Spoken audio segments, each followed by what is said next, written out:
In the scriptures we are told that the carnal mind is enmity against God. But what does that mean? You see, the carnal mind, its nature is to practice iniquity. Iniquity is dealing in unbalanced scales. In other words, it is simply selfishness. It is selfish getting and acquiring. God is love. Love is equity, which is the opposite of iniquity. Equity, sharing, is the opposite of iniquity or the carnal mind, which is selfishness, right? Clearly they are two very opposing things, right? So there is an obvious enmity, right? Because the carnal mind, who loves to practice iniquity, doesn't want to share. He doesn't want to share everything. All he cares about, all the carnally minded man cares about, is to get and to acquire selfishly. Do you know whose name that is? And mind you, name means nature. Do you know whose name or nature that is? That is the name of Cain. You know, the guy who killed Abel. You see, his name or his nature is to get and to acquire selfishly. How does he go about it? He only cares about the material world, what he can get and acquire out of the material world, and he doesn't care how he gets it, if he has to walk over people, if he has to steal from people, if he has to lie to people, if he has to hate, which is to murder people. Hatred is also rejection. The scriptures clearly tell you that he who hates his brother is a murderer. The scriptures also tell us that Satan was a murderer and a liar from the beginning, right? From the beginning? Wasn't at the beginning the story with Cain and Abel? Didn't Cain, the selfish getter and acquirer, murder his brother Abel? And then God came to him and asked him, "Where's your brother?" And then he lied. He said, "Am I my brother's keeper? I don't know where my brother is. I have no idea." Isn't that it? You see, the carnal mind is Satan. Its nature is Satan. Cain and also Esau in the scriptures simply represents or symbolizes that nature. And why? Why did Cain murder his brother Abel? Don't the scriptures tell you that he murdered his brother Abel because Abel's works were righteous, right thinking, and his own were not? That is why he hated his brother. That is why he rejected, why he murdered him. You see, the carnal mind, which is selfish, rejects or murders the spiritual mind, which is symbolized by Abel. That is why the carnal mind rejects also Christ, because Christ is the spiritual mind in you, which is of a loving nature, a sharing and caring nature. But you see, most people are trapped in that carnal mind. They value temporary things, temporary feelings, material things. They value those more than their brother. The material gain is more important than the love between them and their neighbor.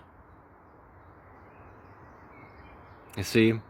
And isn't that what you see manifested in this world today? Everybody is locked up in their physical house. Everybody is taking care of their physical 3D house. But you see, when the scriptures speak of a house or a boat, it speaks of your being, of your nature. Do you see how the carnal man is just superficial? He does in the material, or attempts in the material, what the spiritual man does in truth, in himself.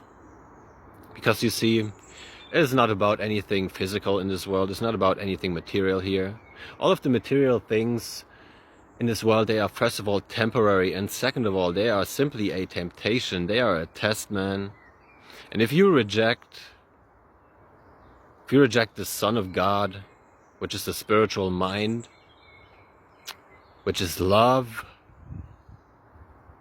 over material nonsense that is temporary and will perish, just like that body in which you live will perish. And what do you have in the end? What are you? The scriptures tell you that if you do not have love in you, you don't have anything. And you are nothing. You fell for the tricks of Satan, the carnal mind.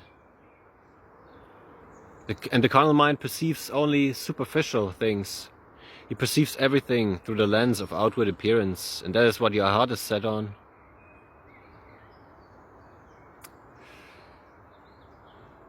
Out of the abundance of the heart, the mouth speaks, the scriptures tell us.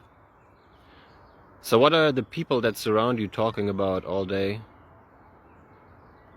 Are they not talking about vanity all day? About money? About their 3D physical labor that they do in the physical world, in the playground of Satan, in the playground of the carnal mind? But you see, Christ told us that the laborers are few in the kingdom. The kingdom is the mind. The kingdom of heaven is the spiritual mind. You see, it doesn't come with outward appearance. It doesn't come with observation. It is in you. And only few people labor in that kingdom. Why? Because they reject love. Light came into the world, the truth, which is love, and man rejected it. Because of what? Because they love their darkness, their ignorance. They love chasing after temporary vanity, temporary things that come and go. But you see, the only thing that you take with yourself after that body of yours expires is your consciousness, your being, your spirit. And if your spirit is filled with vanity, with death, which is the carnal mind, with its psychological suffering and the temporary things of this temporary world, then your spirit will lust to come back into this world.